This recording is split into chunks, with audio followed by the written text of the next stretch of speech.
Desculpe te atrapalhar um pouco. Acomodar o pessoal. Boa noite. O assunto que eu vou tratar aqui, genitores narcisistas, é bastante intenso.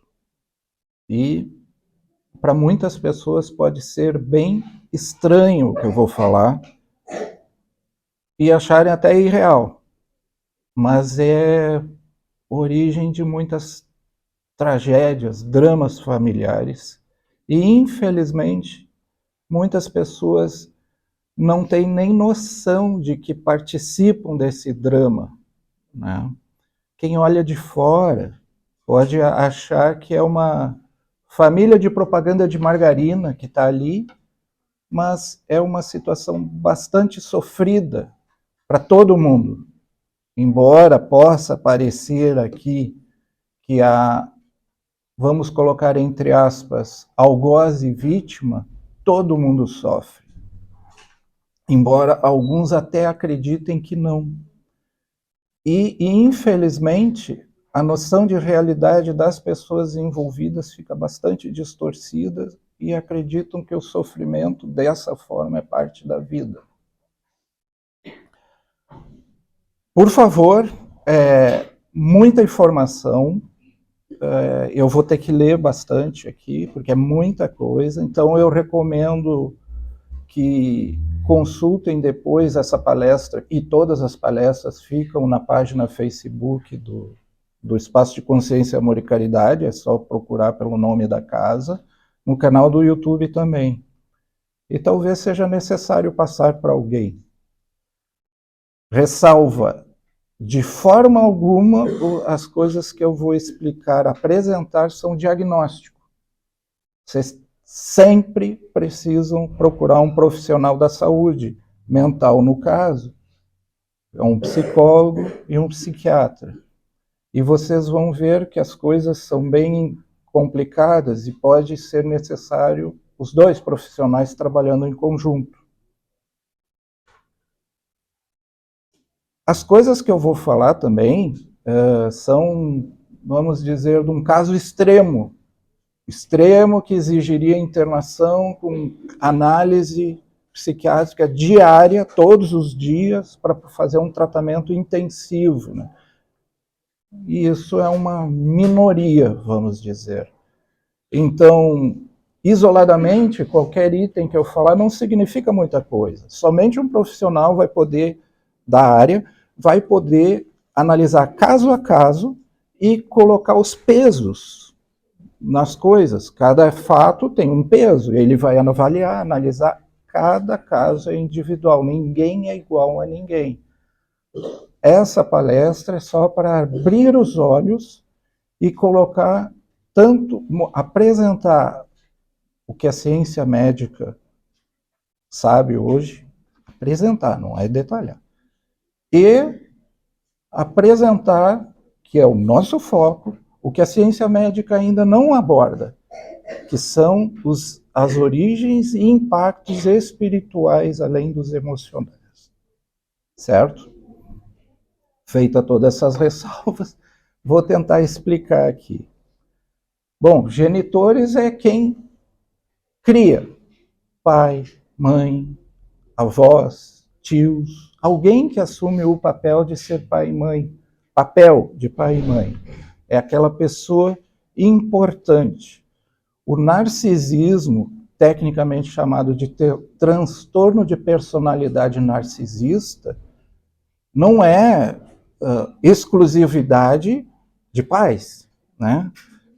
Você pode ter um amigo, um filho, um chefe, um vizinho, das pessoas. Mas o que vamos analisar aqui é o papel dos pais, porque é o mais intenso, que envolve, marca a vida indelevelmente, não se apaga das pessoas, e exige um grande esforço para se mudar os rumos da vida depois.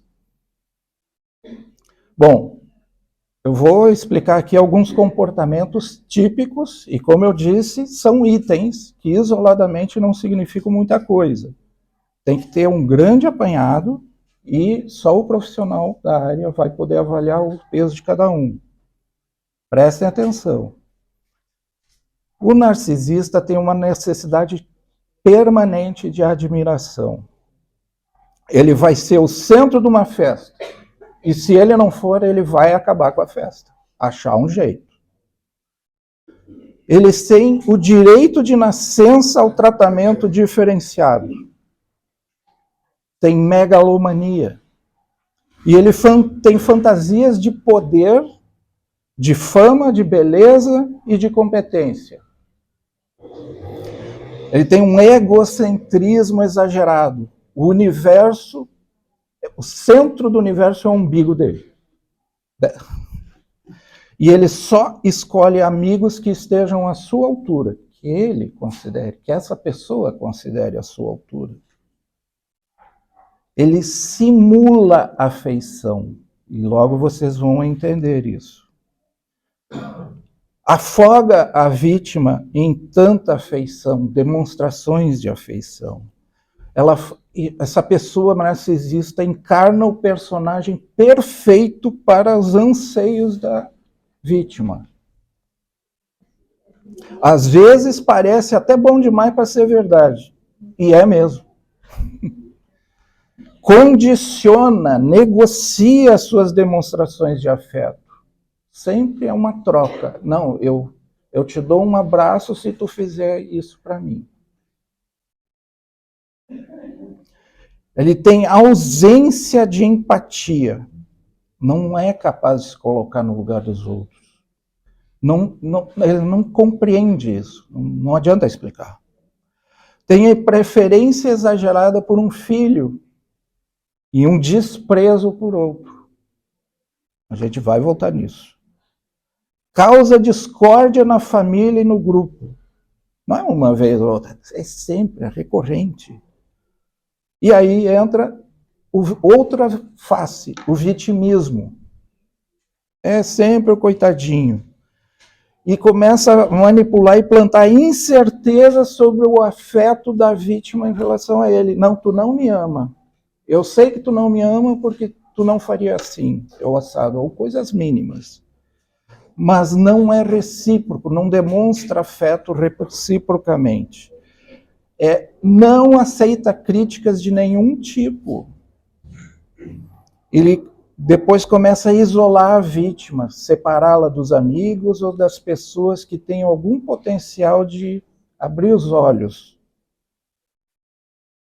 E ele falseia o futuro.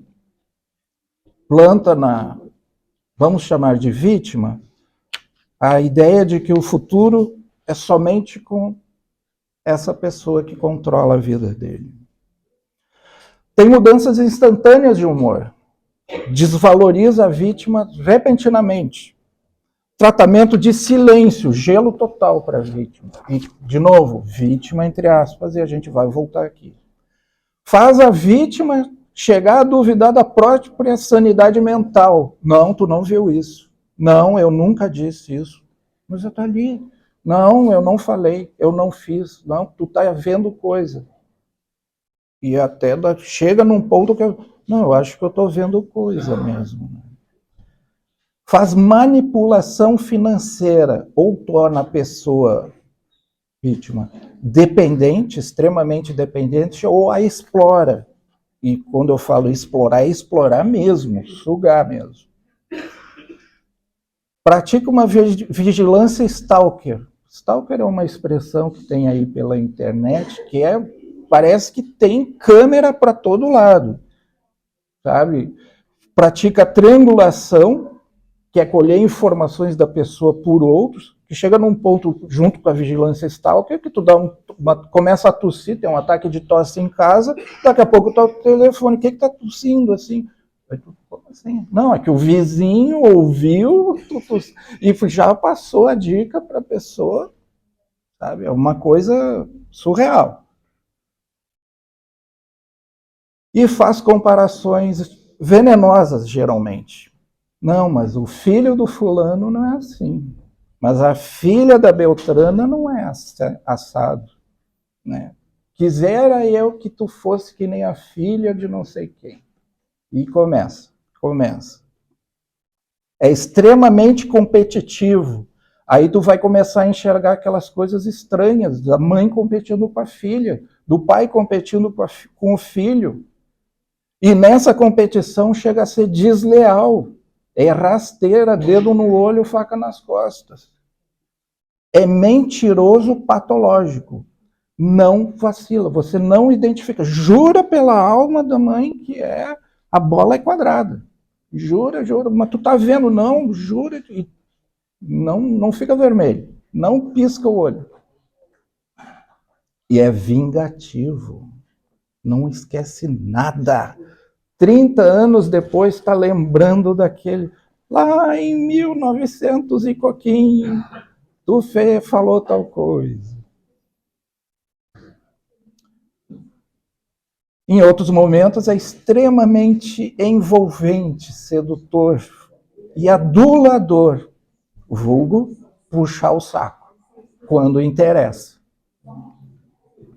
É emotivo ao extremo, chega a ser dramático. Tudo vira um dramalhão mexicano, né? Vira qualquer coisinha, uma choradeira, ou um desespero, ou raiva. É invejoso, arrogante e tem desdém completo pelos outros. É explorador, manipulador, controlador e interesseiro. Poxa! E aí tu pensa, tá, mas se sente um lixo. Não, a pessoa não sente culpa. Ela é incapaz de sentir culpa. É uma pessoa abusiva, nunca se arrepende, é incapaz de se arrepender. E só parece se arrepender se for apanhado. No pulo, como se diz, né? E aí faz 1000 promessas de que nunca mais, né, etc. Um mês depois está tudo se repetindo. Talvez melhore o processo para não ser apanhado outra vez. Ele tem certeza absoluta de estarem sempre certos. As pessoas nunca estão erradas, nunca acham que estão erradas. Ela tem uma crença profunda de que é da realeza e tem sangue azul. Logo, todo mundo é escravo. Está todo mundo em volta para servir, fazer suas vontades. Se a pessoa se afasta, a vítima se afasta, ela tenta retomar a relação de toda maneira. Se não conseguir, descarta. E aí começa a difamar e maledicer. E uma pessoa dessa consegue acabar com a vida da outra. Porque tem muita informação. Ela distorce o conceito de Deus. E ela tem uma dificuldade real de entender o que é fé. Ela não compreende o conceito de outro.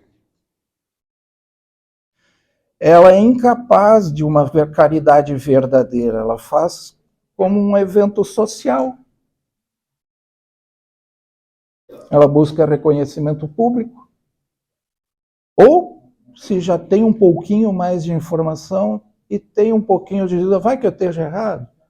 Aí eu vou comprar um terreninho em nosso lar, bem de esquina, assim, para plantar umas flores lá. Então eu vou fazer umas caridades, dar umas cestas básicas. Vai que, né? Mas não acredito, mas vai que. Todo caso. Como eu estava falando, o transtorno de personalidade narcisista é uma psicopatologia de diversos graus. É um gênio da manipulação. Detecta gatilhos da vítima instantaneamente. Identifica as carências e desejos. Arquiva fatos e dados da vítima. É o observador perfeito. A pessoa não escapa um fio de cabelo fora do lugar. Calculista. Tudo que faz e fala é perfeitamente alinhado com o plano de levar a vantagem que ela quer. faz uma leitura facial e corporal de voz até da respiração. Ah, respirou diferente? Não, quer dizer que não, é isso aí. É um investigador minucioso, é um detetive perfeito. E faz um perfeito cruzamento de um monte de informações para entender o que está acontecendo, para manter o controle sobre as outras. É um gênio estrategista, é um gênio da comunicação e é um gênio da articulação de relações entre pessoas. Se ela quer descobrir algo de ti, em 5 minutos vira tua amiga de infância para descobrir o que tu sabe da outra. E tu nem entendeu como. Porque a pessoa que ela nunca viu já é amiga de infância. Mas ela consegue. Tem um talento impossível de explicar. E falando impossível, tudo isso acontece instantaneamente, inconscientemente. Ela não sabe como ela faz isso, mas ela faz. E você não consegue achar a lógica daquilo ali. E lembrando, com tudo isso, nenhuma pessoa saudável consegue nunca ganhar dela nesse jogo de manipulação. Você não pode entrar no campo. Se entrar no campo, vai perder. Não se tem, as pessoas não têm o conhecimento e a habilidade para lidar com isso. Quem não é médico da área não vai conseguir. E os genitores, pai, mãe, avô, tio, quem criou, são um tipo especial de narcisista. Eles carregam uma culpa social muito grande. Mas como tu pensa isso da tua mãe? Ele é teu pai, tu tem que fazer isso. E aí isso já entra para dentro da pessoa, né? Mas eu não posso sentir raiva, não posso.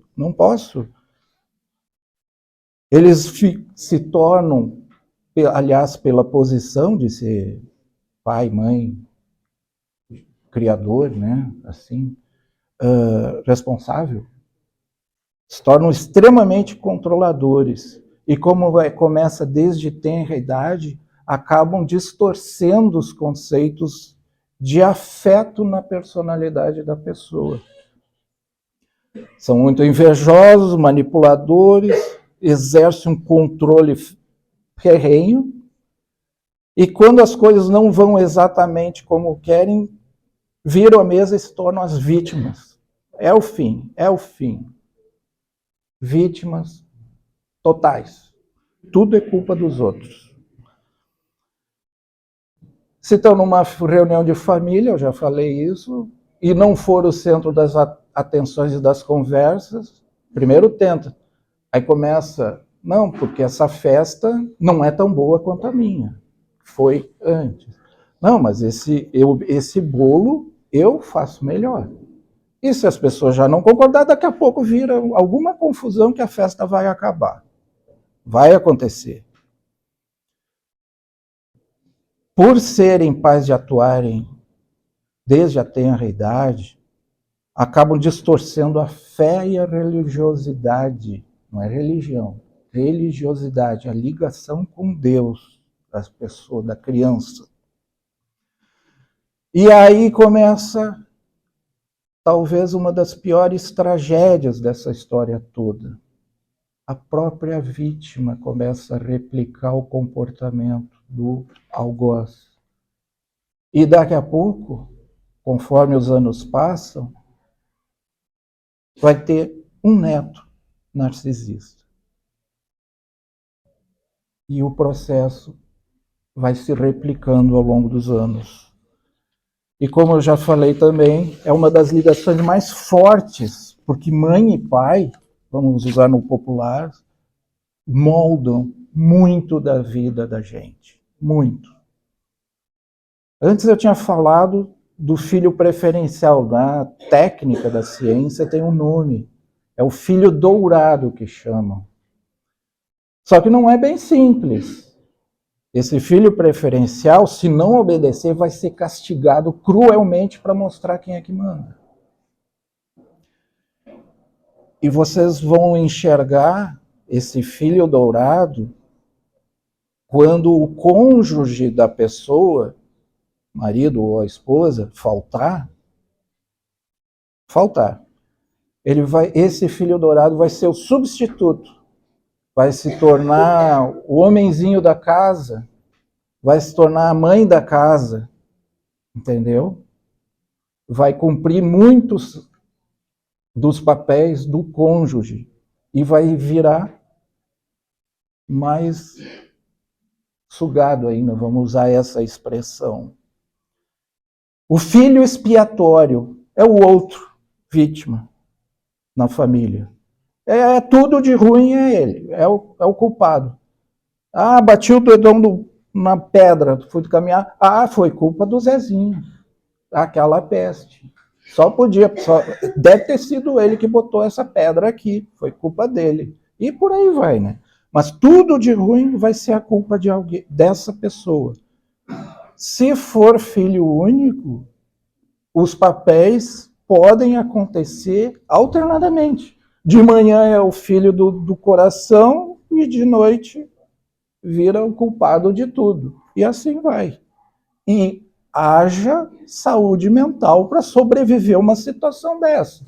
E quando é uma criança, dá um nó na criança, na cabeça da criança. Ela não entende mais nada. E a medicina tem a cura disso? Até hoje, infelizmente, a técnica da medicina, até onde eu sei, pesquisei, não encontrou uma cura para isso. Encontra um tratamento de controle com muitas dificuldades. E olha o que eu descobri. A terapia cognitiva comportamental surgiu na década de 70. Gente, muitos de nós já estavam com alguma idade aqui, né? Estavam lá. O que se fazia antes? Sentava e chorava. Mas essa terapia cognitiva comportamental já tem resultados limitados. E ela depende do quê? Conscientizar os incidentes na pessoa e ela controlar o próprio comportamento. Tem muita limitação. Depois disso, em 2008, agora há pouco, descobriram ou começaram a se praticar a terapia do esquema, que tem resultados melhores. E isso é basicamente, resumindo assim, os eventos que originaram os traumas. Só que tudo isso aí ainda é falho, porque mesmo a ciência não garante, porque não consegue estatisticamente ligar 100% de A. Se acontece isso na infância, dá aquilo depois, porque é só uma porcentagem das pessoas que sofrem isso. Tá? O tratamento já traz dificuldades, porque a própria pessoa não acredita precisar de tratamento, porque ela é perfeita, ela é o centro do universo. Então, para que vai se tratar? Então, geralmente, chega nos consultórios por causa de outro problema, quando aí o terapeuta começa, mas vem cá, faz umas perguntas e percebe, né, que tem algo mais ali. E só chega no pedir atendimento após extremo sofrimento e solidão e abandono. Conseguiu afastar todo mundo da vida dela. É a situação limite. E ainda para piorar, ela não respeita o terapeuta, porque afinal ela é a pessoa perfeita, não os outros. Ela vai tentar manipular o terapeuta de tal forma que até o terapeuta depois vai precisar de atendimento médico clínico. Ela vai tentar aprender as técnicas para melhorar a sua habilidade de manipular os outros. E nisso aí, o que dá para fazer? A vítima, a pessoa que sofre isso, está envolvida na situação, vai ter que se tratar. E é por isso que eu falei, sempre procurar. Vai ter que tratar, porque é uma condição de sobrevivência. E a ciência recomenda o que para as vítimas? Cortar a relação totalmente. Criar a máxima distância física e emocional. Mudar de cidade, estado, país, planeta, se possível. Avisar os amigos, parentes, para prevenir a triangulação, de dar informação, alguém dá informação para ti, sobre você. E abolir todo o contato e comunicação, todo. Ou seja, vai mudar de telefone, bloqueio nas redes sociais, sair das redes sociais, porque ela vai achar um jeito de conseguir informação, vai ter que sumir do mapa. Ir para o meio do deserto, silêncio absoluto. Uma situação complicada. Isso que dá para fazer, isso não soluciona, isso é só um contorno. E agora chegamos aonde eu queria no início. Isso foi só para abrir os olhos.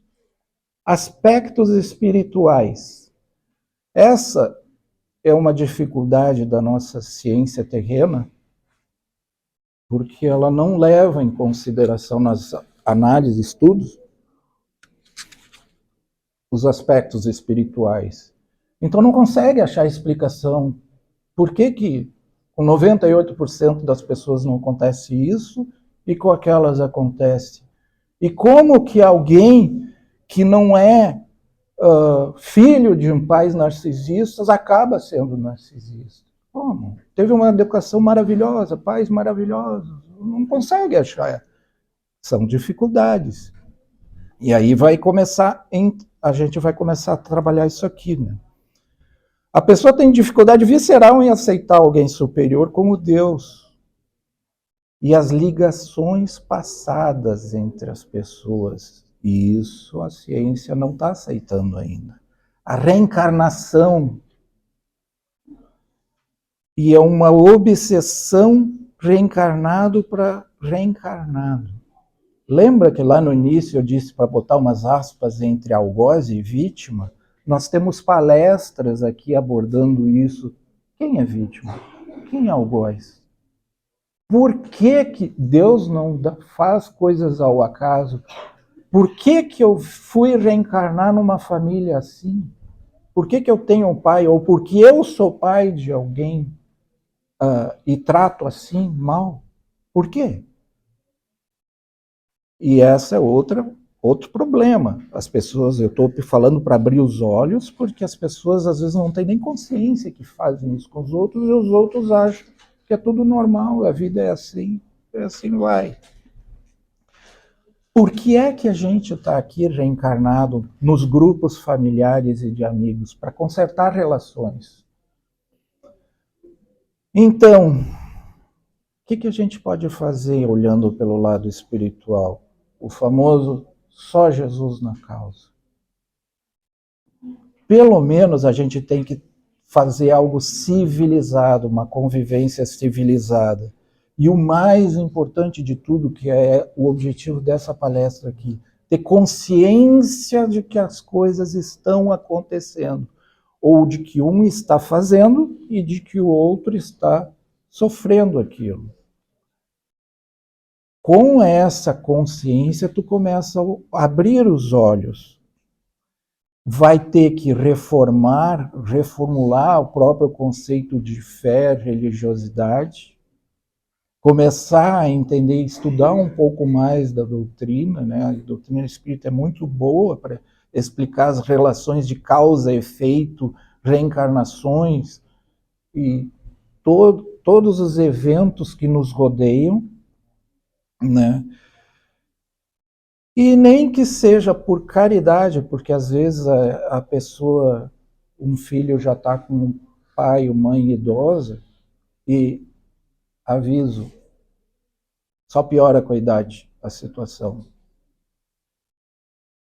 Mas o jeito de o filho sobreviver é tendo a consciência e se proteger emocionalmente e encarar como um ato de caridade para minimizar aquela situação tanto quanto possível, tá? Não é possível, às vezes, para um filho se tornar distante de pai e mãe, né? Mas isso é essencial essencial encarar como um ato de amor e caridade. Tá? Se você pensar assim, vai conseguir suportar. É uma aprovação? Tu não sabe se é uma aprovação. É uma expiação, algo que você deveu num problema passado, de vida anterior? Pode ser. A gente não tem, cada caso é um caso. Mas você tem que pensar naquilo como algo a ser melhorado. Não vai ser resolvido, possivelmente, mas vai ser melhorado. Tá? E sempre, gente, sempre buscar a ajuda de um profissional da área de saúde mental, como um psicólogo e um psiquiatra. Com a ajuda, os conhecimentos do plano, de como é a vida e as nossas reencarnações, vocês vão poder entender melhor essas relações intrincadas, essa teia de reencarnações, certo? Bom, era isso que eu queria explicar, apresentar para vocês hoje. É só um despertar, abrir os olhos e procurar ajuda, porque a vida não precisa ser de sofrimento, a vida precisa ser de alegria e comunhão em direção a Deus. Então, fora isso, significa que a gente tem que consertar alguma coisa. Vai se resolver tudo? Não. Mas vamos fazer a nossa parte, até onde a gente conseguir. Certo? Muito obrigado. Uma boa noite. E consultem amanhã de noite, depois da manhã já deve estar no Facebook e no YouTube a palestra. Então, obrigado.